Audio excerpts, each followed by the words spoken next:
Hey folks, welcome back to Gaming Garbage, where we take a look at games, review and preview the ones that we can, chat about the gaming news and industry, which we'll be doing today, and then of course stream for fun. So as I said, we're going to be going over gaming news. This is about August 13th through the 13th through the 18th, and we're going to be going over things like EA shutting down servers, what games those are going to be. We're going to be talking about quite a bit on Blizzard between Diablo and Overwatch and what their future plans are for the rest of this year. We're also going to be talking about Modern Warfare 3, which will be coming out in November, Nintendo patents, and then we'll be talking about some 2K games and some sports games. Well, yeah, Microsoft shutting down the 360 store. So, if all of that sounds interesting, go ahead and stay tuned. And let's see, just to update some folks, Starfield hats will be coming in fairly soon. It's supposed to be at the end of this month. If you're interested, go ahead and leave a comment below down there for me. They're going to be about $29 plus shipping. And shipping, we're going to be using Pirate Ship. And then payments will be money order through the mail. And then, yeah, if you're interested, we'll chat about all that privately so we can get swap some personal information and get all this, get all that done. I got 2 out of the 10 that are already spoken for, and so I got 8 left. And what they are is basically a acid washed darker gray hat with the Starfield Constellation logo in the front, and then on the back is Gaming Garbage, and this is all stitched. Gaming is in green and garbage is in blue. So, and I'll have pictures too that I'll post in the community page on YouTube at Gaming Garbage 22 for those that are interested. But you know, you can reserve now, and then yeah, it's basically first come first serve.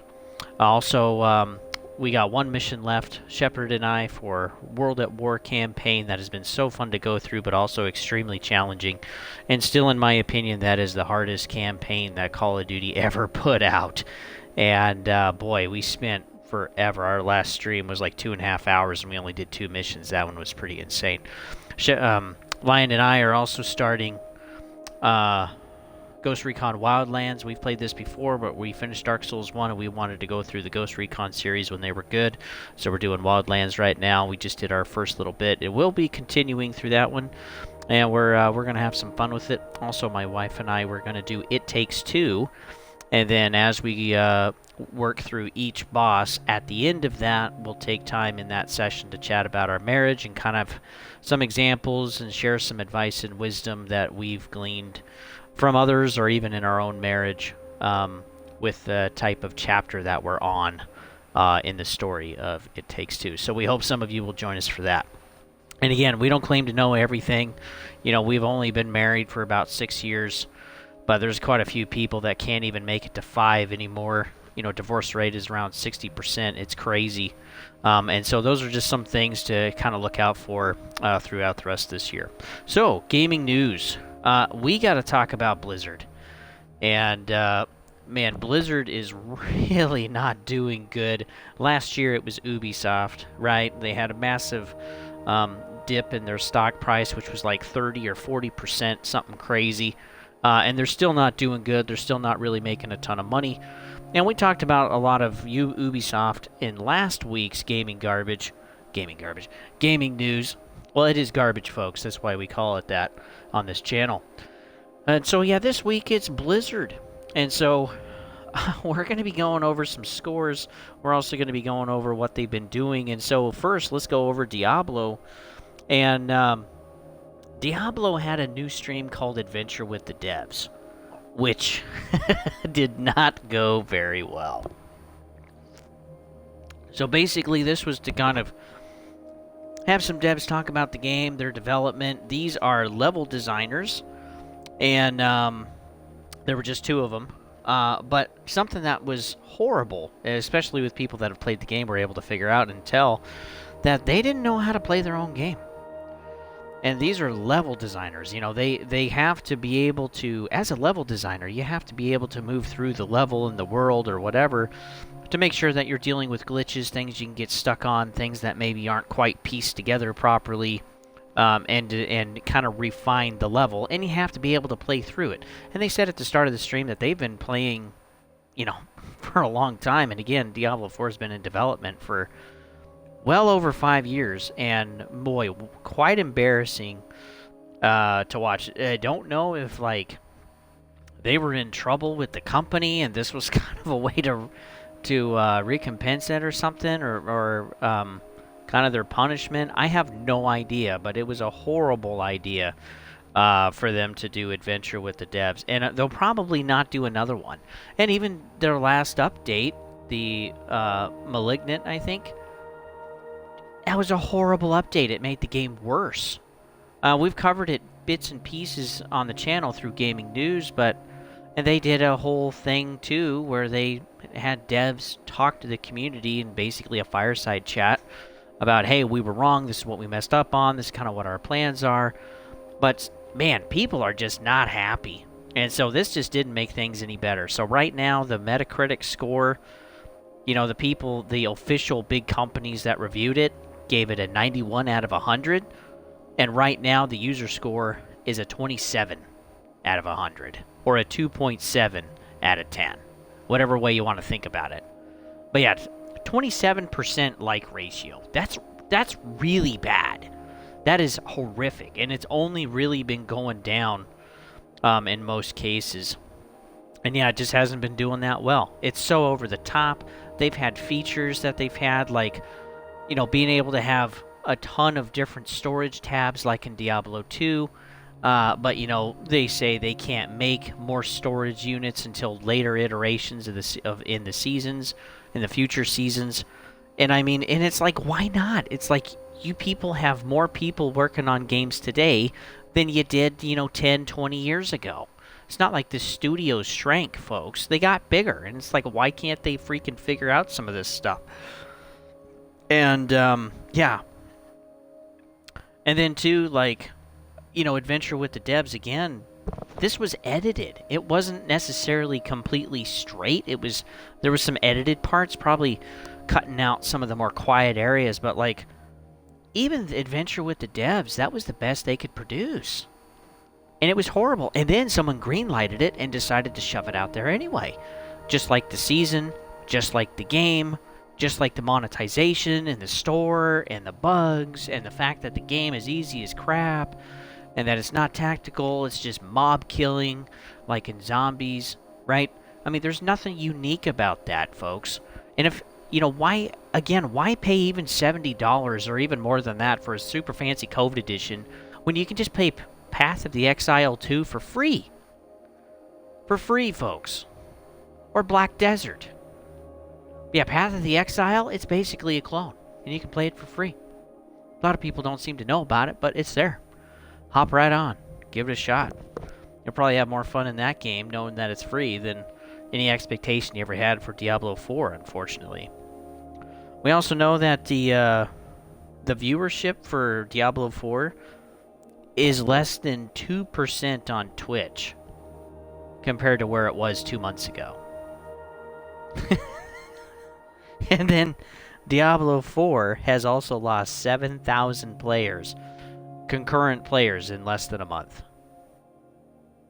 So they dropped from, 1.2 million, I'm trying to do the math, down to about 500,000. That's where it's at right now on Steam charts. And then something crazy too is Diablo 4 also has 9,000 names in the credits. 9,000 people worked on this game. Marketing, concept artists, motion capture, if there was any, developing, creation of the cutscenes, the store, all of the ways to get damage and everything, and different classes. Over 9,000 people in the credits, folks. And the game is just trash. And I wonder if there's just a inefficiency. Like, once the studio gets too big, it is not able to churn out higher quality stuff because there's too many hands and irons in the fire, if you know what I mean. There's just too much going on. It can't be refined. And then we have ones like Larian Studios making Baldur's Gate 3. That's only 400 or 500 people. And they made a wonderful game. In fact, it's doing so good, it's in the high 90s for a score. It's actually doing better than Tears of the Kingdom and Breath of the Wild. That's impressive, folks, and it's only on PC. It is coming in September to PlayStation 5, and then Xbox will probably be sometime next year due to issues that they're having with the Series S. And they're not allowed to make different versions of the game for S compared to X, and that's a Microsoft thing, which I still think is trash because some of the sports games are able to be different, but of course not Baldur's Gate 3. So that's a load of garbage in my opinion. And so yeah, it's just absolutely horrendous just what's going on with Diablo 4. And honestly, I really think it's a dead game. You know, it's well on its dying and giving its last breath. And then too, you know, we also have Blizzard making Overwatch 2. This is another example. This is now the lowest rated game on Steam with 9% out of 157,000 reviews. 9% liked the game. And Metacritic gave it a 78, and the user score is 2.0 out of 10. So again, 20% liked the game. So Diablo 4 is a little better, but boy, not really. And then it's like, okay, what are they going to be doing afterward? You know, what's kind of their game plan for this year, for the rest of this year? Because they still got another 4.5 months. Well, it's just to make seasons for Overwatch 2 and Diablo 4. And if people already aren't playing the game, all of that effort and resources being put into making, quote, future content for these live services, they're not going to make the money that they're looking for. So in my opinion, Blizzard is in serious trouble. And to the last several quarters of Blizzard, like looking at the last 12 months, their earnings and revenue has been trending down. They haven't really been making money to begin with. And then this quarter, it's like, well, you think it's really going to be better? And then we got Diablo Immortal, the mobile game, on top of it. Now, they did make a ton of money, even though it's a free-to-play game. They made like almost a little over $500 million, I think, in like 8 months. But boy, that's not going to be enough. I mean, when you got 9,000 people just working on freaking Diablo, that's crazy. Of course, there's some third-party companies in there, but the bulk of those credits go to the studio themselves. And then Overwatch 2 is also just going to be dead by the end of this year. They're not even going to think about it. The only ace in the hole is that Blizzard is also connected with Activision because they merged a long time ago. And so Activision has Modern Warfare 3. And so, boy, let's talk about that. So this is another crappy game, in my opinion. I don't even have to play it. And I really got to thank Lion for turning me to this. So, let's get into Modern Warfare 3. This is going to launch November 10th this year. It's going to be $70 for a base game. This is created by Sledgehammer Games. These are the people that also made Call of Duty Vanguard, if you remember. Also, not a lot of people really liked Vanguard. They weren't much of a fan. And having played Vanguard myself, I still have it, actually. Because it was cheap. Forgive me, folks. But it's so brutal of a game. I mean, the zombies was nothing like zombies. It was very boring. The campaign was okay. The multiplayer, in my opinion, was actually one of the worst CODs we've had in a while because the way they designed it is with these blueprints. And I'm bringing this up for a reason, folks, so hang with me. And these blueprints allow you to get better stats for your type of gun that you have. So it's like an upgrade. So you take a gun like, let's say the M4, for example. Okay, well, in Vanguard it was World War II. But anyway, MP40. And you just rank that up, and eventually you can work toward getting a blueprint. And then once you're able to do all of the things necessary to complete the blueprint, then you get an upgraded version of your MP40. And if you're one of the first ones to do this, then you basically control the field because your gun is more accurate, it shoots faster, the bullets hit harder, you get the picture. And so you're really able to just, be a whole new click or tier above everybody else on the field. And I even got to experience this. So there was one particular player that was just mowing everybody. I mean, I couldn't even believe it. Even getting shots on target first, and them being able to turn around, shoot, and kill me before I could kill them was extremely frustrating. So that's how overpowered these blueprints were. And people flippin' hated them. Oh my word, myself included. Needless to say, I didn't play multiplayer very long because I couldn't even have a chance to win. Not even close. It was utterly ridiculous. And so, one of the woohoo things in the game, especially if you get the Vault Edition for $100, you're going to be able to get 2 weapon vaults, which are blueprints. So they're bringing the whole thing back. In their defense, it could be implemented differently, which would be great. Hold on, my bro's chatting with me.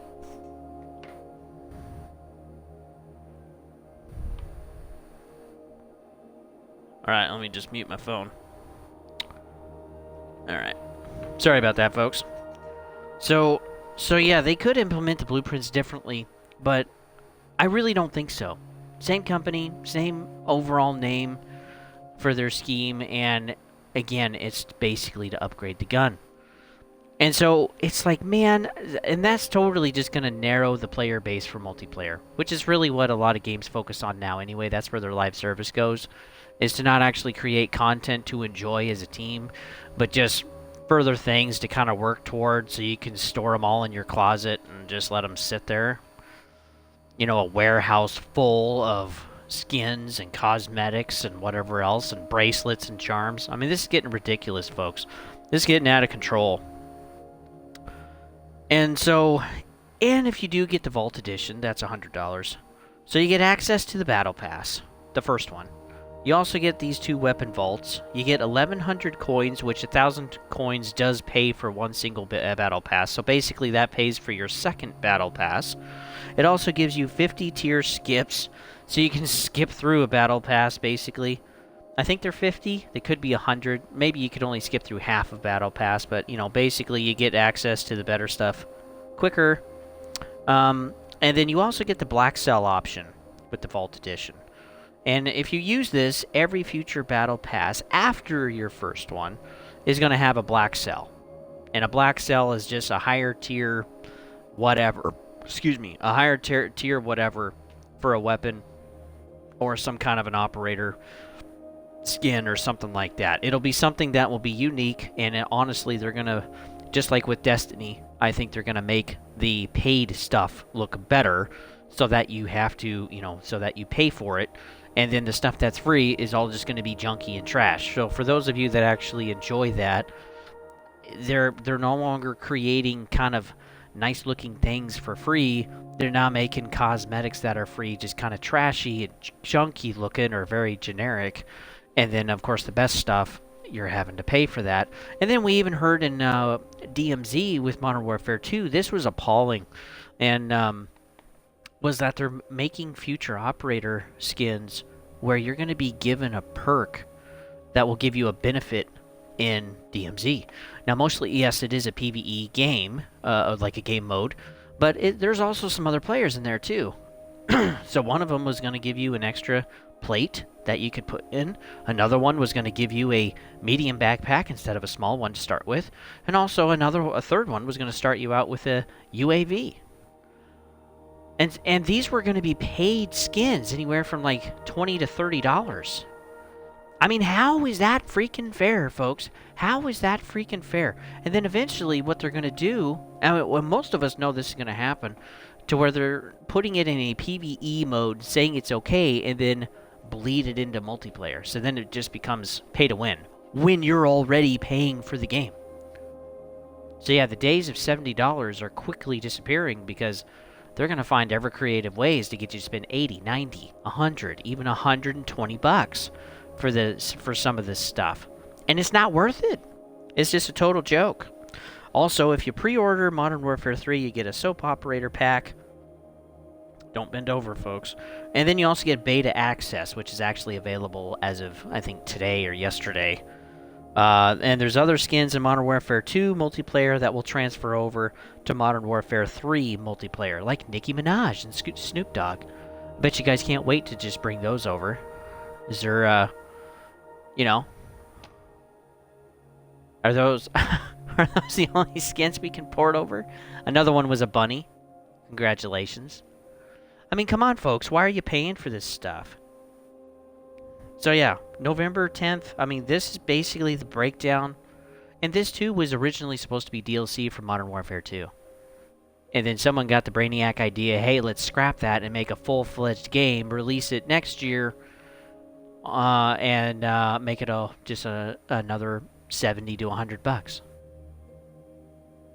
I mean, this is horrible, folks. This is our gaming industry, and this is why it's garbage. One thing that is nice is that the campaign will be semi-open world. And so I actually enjoy this. And so this kind of reminds me of like Advanced Warfare. That was back in 2015. Some of you probably haven't played that. But there were kind of multiple avenues you could take to kind of working through your mission, which was kind of nice. We also got to see this a little bit in some of the missions in Modern Warfare 2 and Modern Warfare 3, which was nice. Because again, it was kind of a semi-open world. We don't know exactly what it's going to look like or how big, quote-unquote, these are going to be. But this won't be a true open world experience. But they're trying to make things bigger, maybe add a few more enemies, and make it a little more challenging in some way to kind of freshen it up and make it more interesting. But the thing that I do like is that they're catching on that they can't just make multiplayer anymore, because even their numbers on the Steam charts and the reviews and etc. shows that multiplayer is not the golden goose it once was anymore. People are starting to catch on that just what they're doing is they're having you buy a product when they're really, it's just to catch you onto a service, to continue to pay for it, to continue to spend money, hundreds or even thousands of dollars.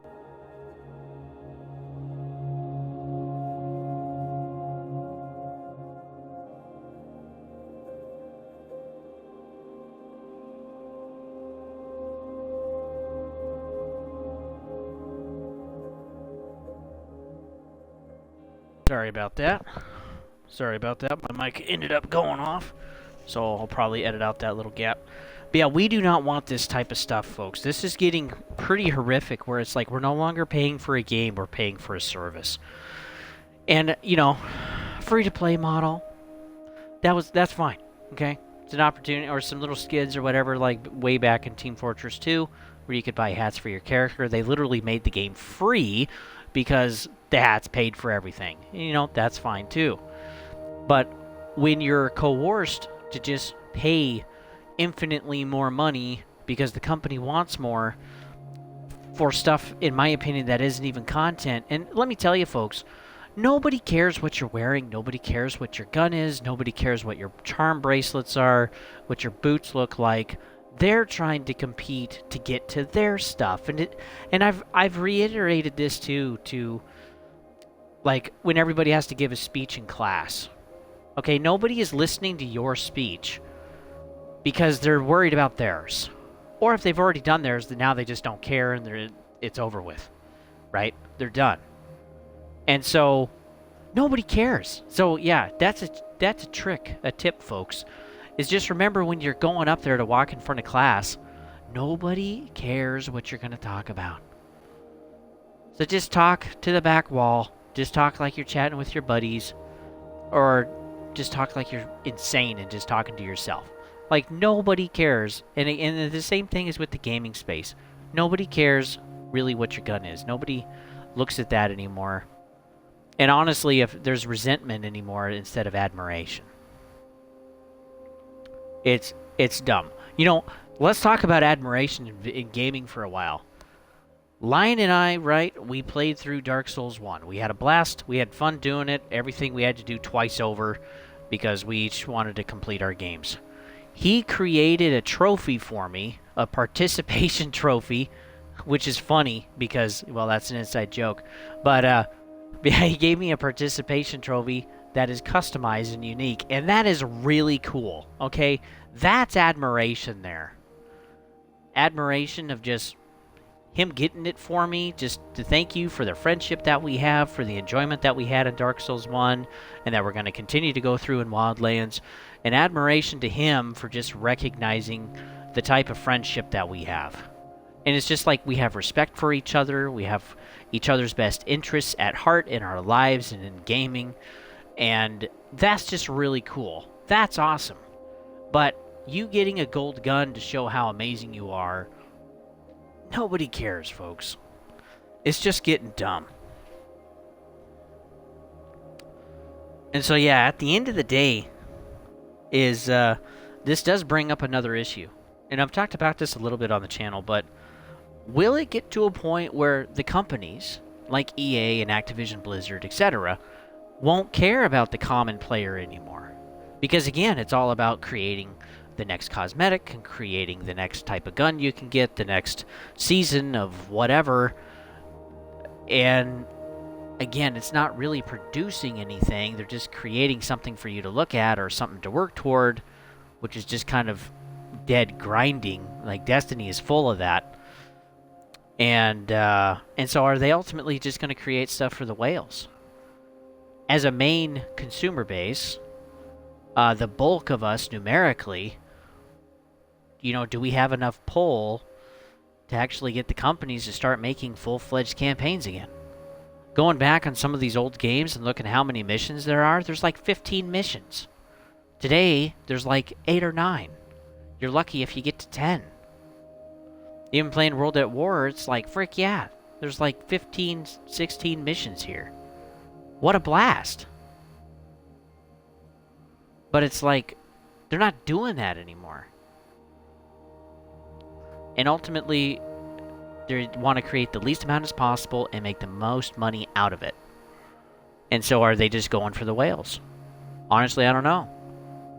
There are a lot of people that play like Counter-Strike Go, for example, but that game is ran by whales. Because when you can spend $400,000 on a fancy skin for your AK-47, okay, that's the cost of my house, folks.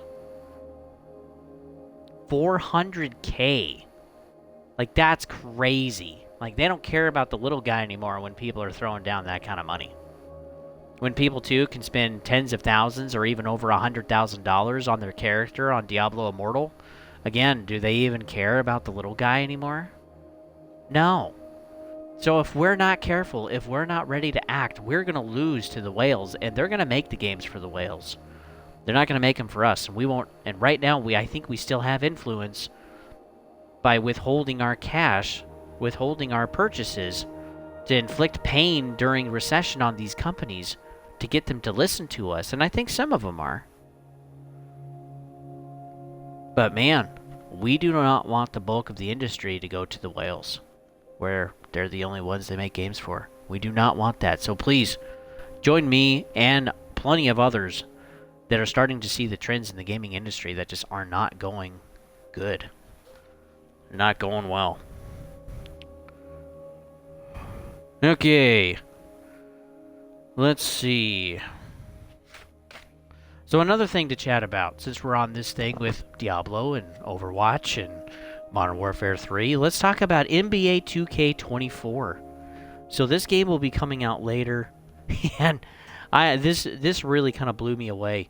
So NBA 2K, there's a whole kind of like type of franchise and career mode, and there's a lot of nitpicky little things you can purchase and buy, right? You can always spend way more than just the base game price, because you get to pay for all of this extra, quote, content. But now they're adding a premium season pass. I'm not kidding, folks. This is coming. This is going to have 40 tiers, and the season pass is going to be an additional $10, so you can buy stuff for your character. They're also adding a Hall of Fame, which I think this has already been a part of NBA 2K, but they're also going to put in a Hall of Fame, which is an additional $20. When you look at all of the versions of the game, base price is $70. Black Mamba Edition, which, that's like an extra $80 or $90. No, actually, I think that was $100. I think it was $100, Black Mamba Edition. And then there's like Kobe Bryant Edition, and then There's like the 25 anniversary edition, which is $150. I can't even wrap my head around that, folks. That's basically 2 games and then some, with Season Pass, with Hall of Fame. And this is when they already charge for player packs, player builds, clothes, shoes, bikes, freaking Gatorade, and skill boost for your character. Like, they're already charging for all of this extra stuff, and now they're adding a Season Pass and having Hall of Fame on top of it. It's insane. It is utterly insane. And it really just pisses me off that this is what the gaming industry is doing. Because they're learning from Bungie. Bungie already was doing that with Destiny 2. Further breakdowns, more microtransactions, more stuff to work for. Oh, after 3 months, the stuff is gone, you know, and so you better play it, hurry up and play it as much as you can. Like, I can't even get over that with Diablo 4, is that after a while your character is just, just wiped, and then everybody just kind of starts back over. Like, how is that even gaming, folks? That's crazy. And so also this gets into Madden 24. This literally just came out, and this doesn't have a professional reviewer score yet on Metacritic, but it has a user score so far, and it's at a 2.4. So this is another game that's horrible. And even watching the animations, and even watching one of the channels that goes over all of this, he knows sports very well, and he's actually paying attention to like the AI mechanics and how the AI makes decisions on the fly in the game you're playing. He's called Ryan. Oh man, I think it's Ryan Moody 21, and he's got some great content on Madden, and he's showing bad animations, bad transitions, even points in the game where the game doesn't know what type of animation it's supposed to do, so it doesn't do any animation, so you just have players just kind of moving around the field. There's also bad AI decision making, which totally sold on, hey, it's improved, it's better, there's better behaviors, da da da. But still, it's like they literally have somebody to block right in front of them, and they choose to go for the guy that's adjacent to them, leaving it wide open for the quarterback to get sacked. Multiple times. This isn't just like some little teeny thing. It's repeatedly bad decisions like that where there's no way that would happen, right? They also have even things they wasted their time on showing rookie stats, which from their previous season. Well, if you know anything about sports, rookies don't have previous season stats because they didn't play. They're a rookie. And so it just shows their stats of 0, 0, 0, 0, 0. I mean, like Richardson on the Colts. He's a rookie, and his stats are 0. And so, like, why do they even have that type of stuff in the game?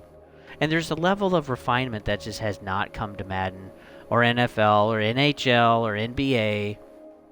But, like, Madden especially, like, this is just really bad. And one of the big selling points is, like, the franchise relocation. They added, like, a couple of extra cities. Oh, boy! That's worth $70. And a lot of the same issues that were in 23, there's still a problem in 24. And many reviewers are complaining about old issues and a lack of fixes that are still plaguing the new game. And so take time to look it up. I got to read quite a few of them on Xbox. And it's just like, what are they doing with our games? This also brings me to the next one. Lego2k Drive. So I got to try this as a trial. You can purchase this. The professional reviewers gave it a 72 on Metacritic. But again, the user score is 26%. So here's another one. You can't even make it halfway. You can't even make it halfway anymore. And Lego games are wonderful. Man, these have been great. Indiana Jones, Jurassic Park, Pirates of the Caribbean, Lord of the Rings, Lego City. I mean, Ninja Gaiden, whatever. You know, Lego Ninja. There's so many out there. Harry Potter's another one. Star Wars.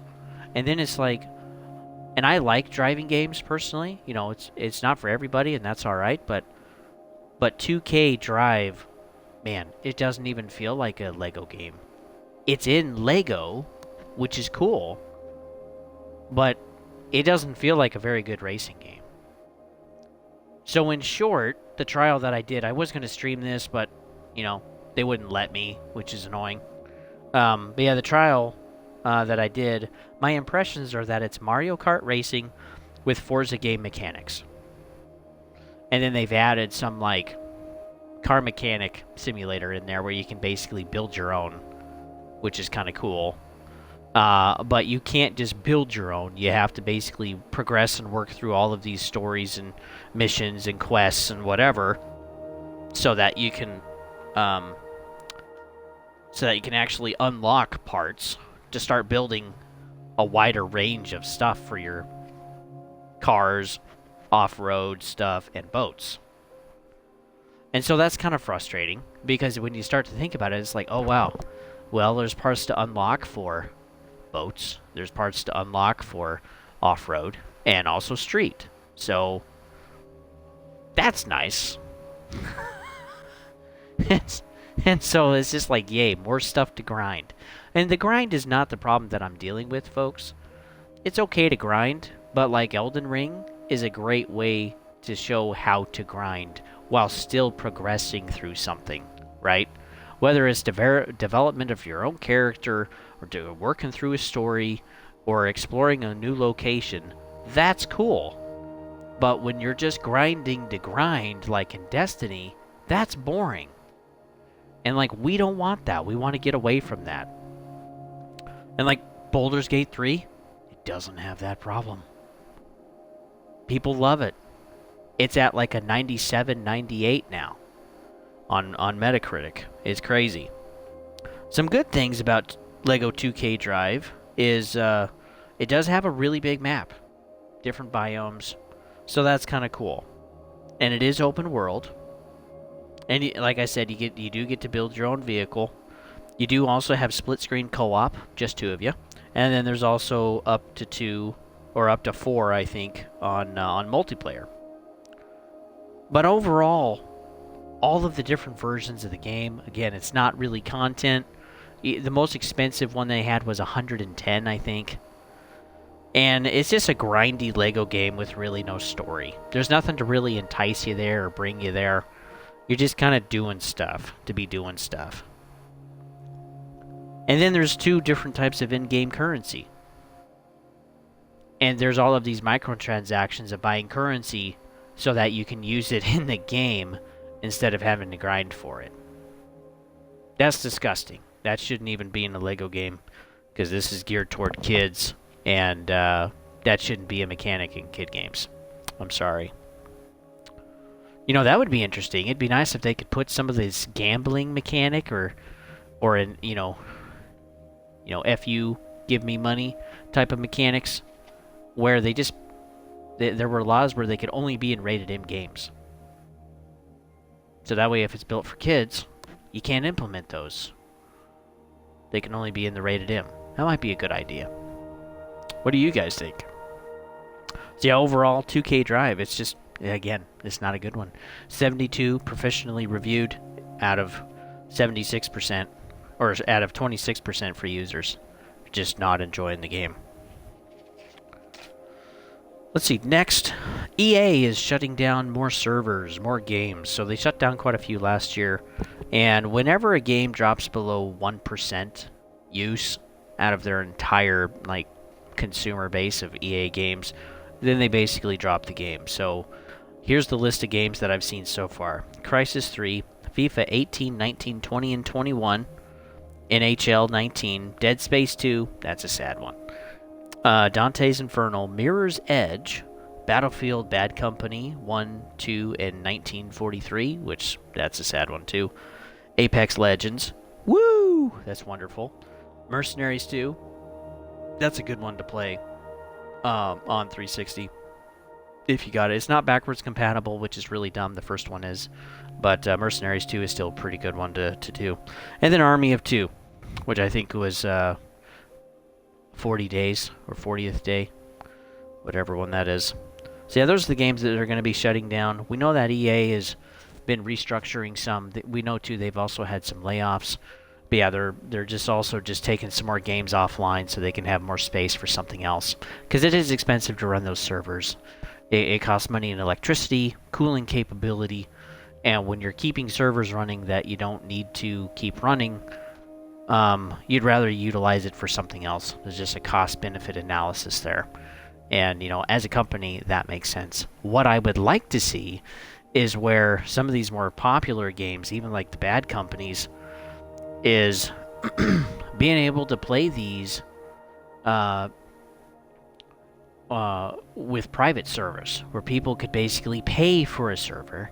Okay, EA could turn it online for them, and then you just pay a service every month to keep it running. Maybe you got a clan, maybe you got a group or whatever, but let's face it, folks, even clans don't really exist anymore in first-person shooter games. Isn't that sad? Wow. That's depressing. Man, some of you guys that don't know, you just missed out on a totally golden age of gaming. Hopefully they bring it back sometime. The next thing is Nintendo is having some patents. And a lot of them are based off of, I think they have like 36 total patents. And 32 of them are based off of their mechanics and concepts in Tears of the Kingdom. And so this is anything from loading screens to the recall in the game, the fuse in the game, the ultra hand, calculations of physics in the game and how mechanics are done. And it's like, as a company, that's smart. I don't know if they'll get them all. From a company standpoint, that's smart. But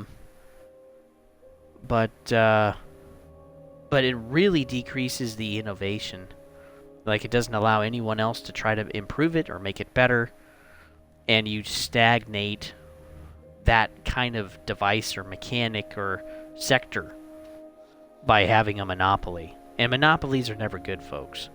And this is why, too, it's not good. Again, I mention this every so often, but, like, it's not good to have the government take control of stuff, because they are the single biggest inefficient entity in existence. And so not only are they blowing money, they're also the slowest, and they also have no innovation. If you've ever used government websites before, oh my gosh, they freaking suck. And so Nintendo being able to, try to patent some of these, which patents last, I think they last 30 years. I don't know if you can get different durations. And I think trademarks are 20. But yeah, patents last a really long time. And, they made some great stuff, which is cool. But we know, too, that Nintendo is also really stingy. So if they get some of these patents, they're going to be going after other developers, other games. Even if something is in maybe not even a game, but maybe in some other use, maybe some software program, they'll be like, oh, can't use that because we invented it, and we're going to sue you and make the case that that's our patent. And, man, that can get really ugly for certain companies, folks. It's just like what Monster did with their name. Suing everybody under the sun for having Monster in their name for something, which is ridiculous. Which is why, in my opinion, Ubisoft was like, yeah, we're not going to have Monster anymore. We're going to have Immortal Phoenix Rising as the name of our game, which just doesn't really quite roll off the tongue, right? But yeah. Personally, I hope Nintendo doesn't get those. Because it'd be like patenting the word sky. It just kind of sounds dumb. You know what I mean? So yeah, hopefully they don't get those. But, we'll see. Let's see. Lastly, Microsoft is shutting down the 360 store. So not only is EA taking quite a few games offline, we're also losing the 360 store. And this, too, is also going to remove a lot of games, potentially, from just the gaming fabric of the industry. And, your digital copies will still work if they're backwards compatible. The digital stuff, bye-bye. Like, if you have Mercenaries 2, for example. Well, you wouldn't be able to play on the servers, but you also wouldn't be able to play on the game. So you can at least download that stuff and have the files on your own personal device. Well, boy, don't take them off, because you won't be getting them back. Also, if you have the disc, you'll be able to play stuff just fine whenever you want. So this shutdown is coming in July 29th, 2024. There probably will be more details to update this. They might even change some things during that time, because that's, 11 months away. So yeah, we'll see. It also means you can't buy DLCs anymore. Unless, again, it's another backwards compatible game. It's on the compatibility list. The DLCs you do have, they'll show in the current store. So they won't show in the 360 one. They'll show in the Xbox One and Series X stores. Does that make sense? Clear as mud? So yeah, they're going to shut down the entire 360 store. And eventually they're probably just going to make it go offline anyway. I mean, that's 2 generations ago. That came out when I was in freaking high school, which is crazy. So, I mean, the 360 came out when there wasn't even a built-in Wi-Fi card. Or even a... Isn't that... Wow. Wow. Isn't that crazy? And we didn't even have internal memory... well, let me say it another way. We didn't have internal hard drives. We had external ones. And Sony had memory cards. Wow, that's freaking wild. I think the PlayStation 3 had an internal. But yeah, 360 didn't. It just had it on the side there. Anyway, going down memory lane. So yeah, be sure to check that yourself if you're interested, or if there's some DLCs you've been looking to get. Again, you want to have those on your console before it goes offline, unless it's a backwards compatibility list. Yeah, you want to make sure you have access to that stuff. Maybe Ant Arcade or Ant Stream Arcade will pick up some of those games. Who knows? If you haven't checked out Ant Arcade, it's basically 1,400 games and counting of a whole bunch of retro stuff, including some couch gaming stuff. And you can just pay a lifetime fee of $80 for all of the games that they currently have and all of the games they will have. They will have, excuse me, for the service. So yeah, maybe they'll get some 360s on there. That'd be great. So just to wrap some things up, Armored Core 6 is coming out in a week. Woo! That's coming out on the 25th. Wow, that's literally, 5 days from now. Starfield is basically going to be in a couple of weeks. Some of you probably going to be buying the early access, which starts on the 1st. You are able to start downloading on the 30th, if I'm doing my math right. But for me, here on the channel, I'm going to be doing it on the 6th. I'm not going to pay another $30 just to play it early. Again, I think that's a waste of money. But hey, if you do want to do that, if you do have that extra cash, boy, do enjoy the game. Have fun with it. And then, yeah, too, we're also going to have those, here on the channel, we're going to have those Starfield hats. They're currently being made right now. And when they're done, I'm going to take a picture of them, several pictures, so you can see what they're like. And then we already got 2 of them that are ordered. And yeah, we got 8 left. And that's it. And if this goes pretty good, doing the 10, I can make some more if there's a lot of demand for it. I'll get more hats made, and then in the future I'll also start making shirts for Starfield and also for other stuff too. So, and then eventually that'll roll into like my own merchandise store here on the channel. So, if you're interested, please let me know. You can contact me. Well, yeah, you can send me an email, I guess, gaminggarbage22 at Gmail, or you could also send me a whisper on Twitch. At Don't Tread on Thee. So, hopefully you guys are doing well. Man, there's a lot of crazy stuff going. There's fires going. There's a crazy, hurricane and tropical storm going through California right now. And yeah, good grief, they even had an earthquake today. A 5.0 or 5.1. over by Bakersfield. So, good grief. And tornadoes are just ripping through stuff out in the Midwest. Hey, be careful out there, folks. Be careful. Year is not over yet. So, hopefully you guys are doing well.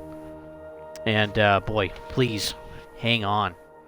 Life is getting stressful. I mentioned this in a previous stream. I don't think I put it on YouTube. I'll just have it on Twitch. But I want to mention, like, we had a fight at work, at my work. And, people are just starting to feel the pressure. So remember to be nice, be kind. Things are hard for everybody, harder for everybody right now. And some things are incredibly difficult for people. And most people don't share their lives anymore, and they don't have to, but we also don't have to be dicks either. So if you have nothing good to say, just don't say it. Because yeah, someone is more likely now to smack you in the face.